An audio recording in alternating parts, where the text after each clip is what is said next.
मैं एक ऐसे हरफन मौला कवि को बुलाना चाहता हूं जो मुरसान की धरती से हमारे बीच आए हैं। मैंने कहा, बड़े हाजिर जवाबी है सबरस मुरसानी जी, मैंने कहा भाई साहब चश्मा मत पहना करो, बड़े बदसूरत दिखाई देते हो। बोला नहीं पहनूं तो तू बड़ा बदसूरत दिखाई देता है।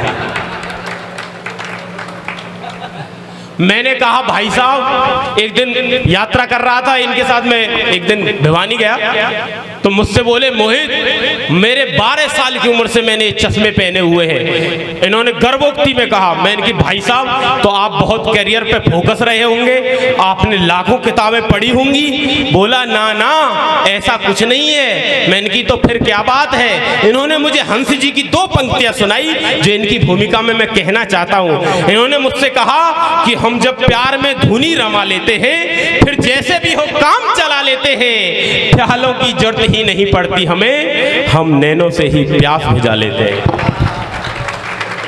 अब क्या आपके कानों में आकर कहूं कि ताली बजाओ? धन्यवाद।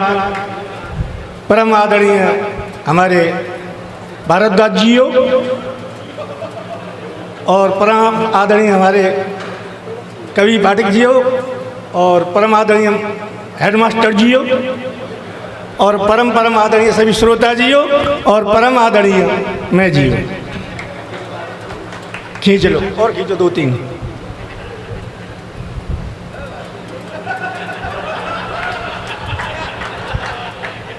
Thank you, I love you. अब ये जो फोटो खींचा है ना, इसकी एक बड़ी फोटो बना लेना और अपने बेडरूम में लगा देना, क्योंकि तुम सारी रात और दिन घर से बाहर रहते हो। घर में एक आदमी का रहना बहुत जरूरी है।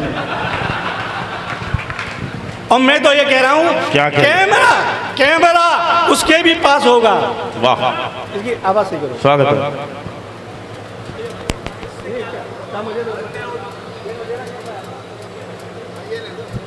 हेलो, कि कैमरा उसके भी पास होगा, वो कोई खास सीन खींच रहा होगा। कैमरा उसके भी पास होगा, वो कोई खास सीन खींच रहा होगा। तुम मेरी फोटो यहाँ खींच रहे हो, तुम्हारे घर कोई और खींच रहा होगा।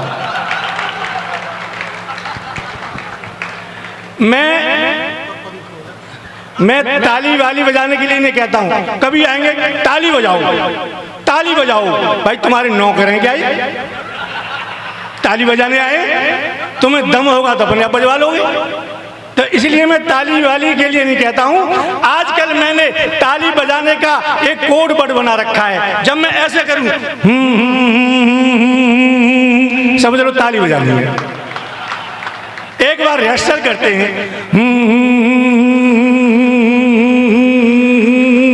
Thank you, I love you. मैंने ये ताली इसलिए बजवा ली है, बाद में कोई भरोसा नहीं है बजे आने बजे।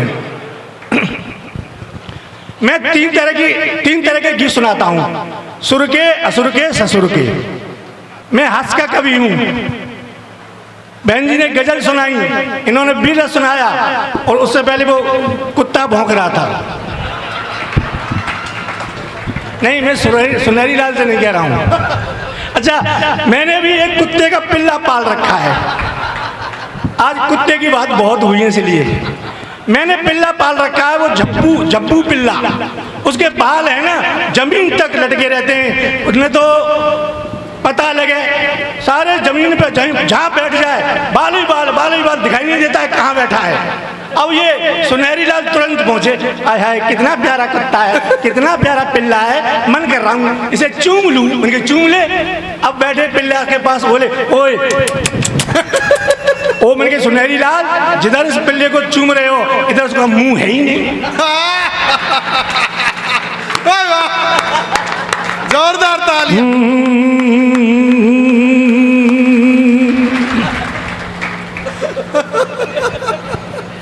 सुनहरी लाल बहुत अच्छे आदमी है। मैं सुनाता हूँ। देखो बहन जी बैठी हुई हैं। Thank you, I love you. बहुत अच्छा लग रहा है। मैं शुरू करता हूँ।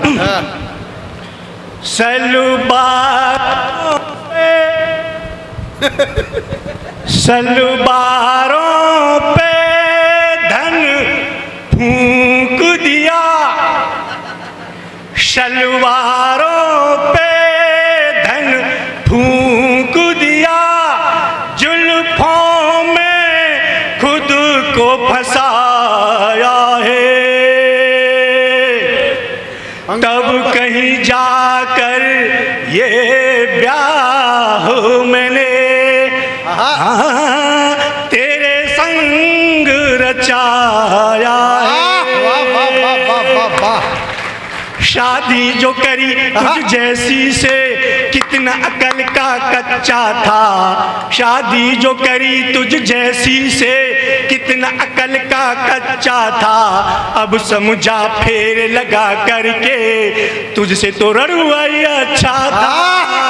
शादी जो करी तुझ जैसी से कितना अकल का कच्चा था, अब समझा फेर लगा करके तुझसे तो रड़ुआ ही अच्छा था। ओ पत्नी मेरी क्यों जुल्म करे, तेरा खसम तो घिसता रहता है।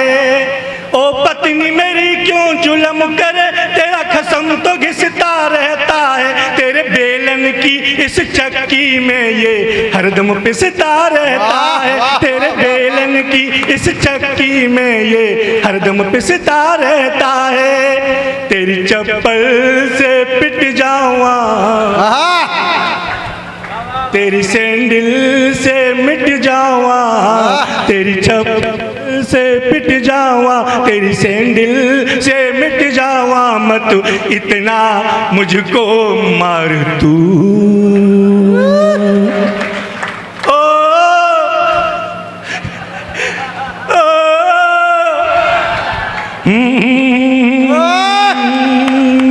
बहुत बढ़िया।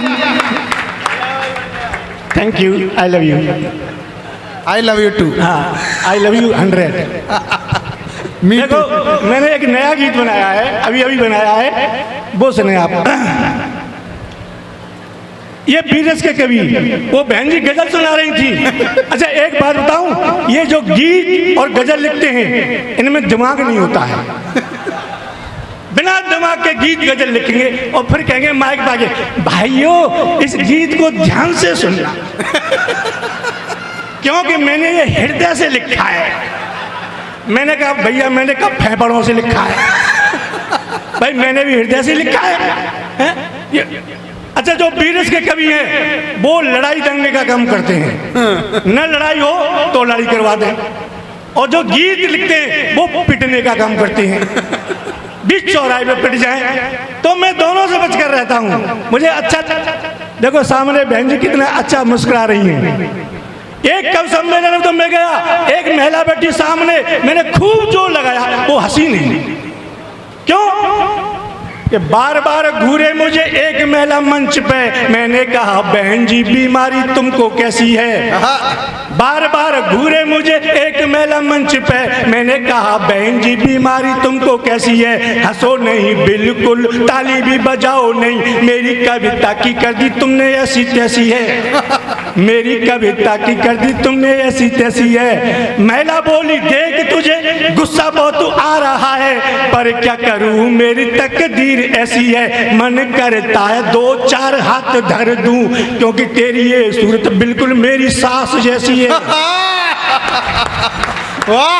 तब पता लगा ये कौन हंस रही है वास्तव में। अच्छा दादी मामी बैठी हैं। एक बात बता दूं भारद्वाज जी, आज इसने मोहित ने हेड मास्टरों का बहुत नाम लिया बार बार। इन्होंने मैं पढ़ाया, इन्होंने मास्टर ने किया। मैं बताऊं जब मैं पढ़ता था अपनी क्लास में इतना होशियार था, हेड मास्टर ने क्लास में से मेरा नाम काट दिया कि तू इतना होशियार कैसे हो गया है। बचपन में मेरे पिताजी मुझे विद्यालय में जमा करने के लिए ले गए। हेडमास्टर से बोले इसे जमा कर लो। हेडमास्टर ने मेरी तरफ देखा और मेरे पिताजी से पूछा, अच्छा ये बताओ ये किसका बच्चा है। तो मेरे पिताजी बोले आपका ही है। अब मुझे बड़ी शर्म लगी, मैं अपने बाप का और मास्टर से करे आपका।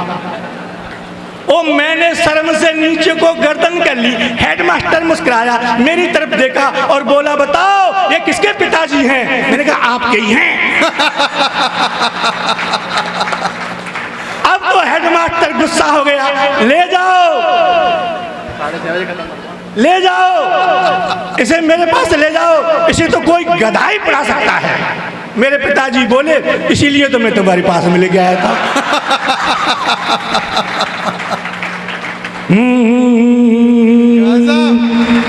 अब मास्टर बोला अच्छा ये बता तू साइंस जानता है?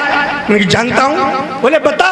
मास्टर ने मोमबत्ती जलाई, बता इस मोमबत्ती में प्रकाश कहाँ से आया? मैंने मोमबत्ती में फूंक मारी, बुझाई। मैं बोला बता कहाँ गया? ओ मास्टर जी ये प्रकाश जहाँ से आया वहीं गया। अब मास्टर बोला ठीक है तू गलत जवाब दे ले, मेरा भी नाम रतनलाल मास्टर नहीं, कल तेरी कॉपी पर 2 गोल गोल अंडे नहीं दिए तो। अच्छा ये बता इतिहास जानता है? मैं जानता हूँ। बोले बता हिंदुस्तान की जनसंख्या क्यों बढ़ रही है? मैंने मास्टर जी इसका तो तुम्हें ही पता होगा क्योंकि तुम ही शादीशुदा हो। भाई हम तो बच्चे हमें क्या पता, तुम हेडमास्टर हो तुम ही बता दो हिंदुस्तान की जनसंख्या क्यों बढ़ रही है। तो मास्टर बोले सुन बेटा मैं बताता हूँ। मैंने बताओ। सुन इस हिंदुस्तान में 1 मिनट के अंदर एक महिला एक बच्चे को जन्म देती है, समझे?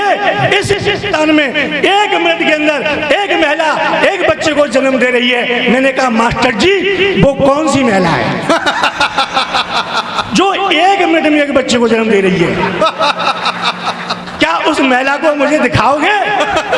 मास्टर बोला तेरी समझ में नहीं आ रहा है। तो मैंने कहा समझाओ। समझ बेटा मेरा मतलब ये है जितनी देर में तू अपनी एक सांस खींचता है उतनी देर में हिंदुस्तान में एक बच्चा पैदा हो जाता है। तो मैंने अपनी सांस रोक ली। मास्टर बोला क्या कर रहा है? मैंने कहा एक भी पैदा नहीं होने दूंगा।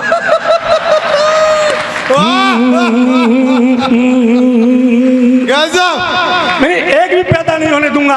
तभी दूसरा विद्यार्थी आया और दूसरा विद्यार्थी कर रहा, बोले तू क्या कर रहा है? कि जल्दी जल्दी गिन मैंने कितने पैदा करके फेंक दिए। Thank you I love you. बोले मास्टर जी मैं भारत को चीन बना रहा हूँ, चीन। मास्टर बोला तू गलत जवाब दे ले, मेरा भी नाम रतनलाल मास्टर नहीं, कल तेरी कॉपी पर 2 गोल गोल अंडे नहीं दिए तो। अच्छा ये बता जब हम मक्का भूनते हैं तो कढ़ाई में से मक्का के दाने क्यों उछटते हैं? मैंने कहा तू कढ़ाई में बैठ कर देख तुझे अपने आप पता चल जाएगा। अब मास्टर बोला ठीक है तू गलत जवाब दे ले, मेरा नाम रतनलाल मास्टर नहीं, कल तेरी कॉपी पर 2 गोल गोल अंडे नहीं दे तो। अंत में एक सवाल और बता। मैंने कहा पूछो।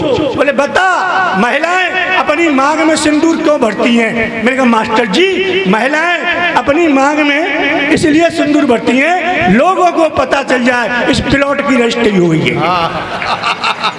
अब मास्टर बोला तू मुर्गा बना, और मुझे मुर्गा बना दिया, एक डंडा मारा और बोला बता तू कौन है? मैंने कहा मैं मुर्गा। बोले कौन? मैंने कहा मुर्गा। बोले बता मैं कौन हूँ? मैंने कहा तू मुर्गी। बोला तेरे पास क्या प्रमाण है कि मैं मुर्गी हूँ? मैंने कहा कल तू मेरी कॉपी पर 2 गोल गोल अंडे देगा।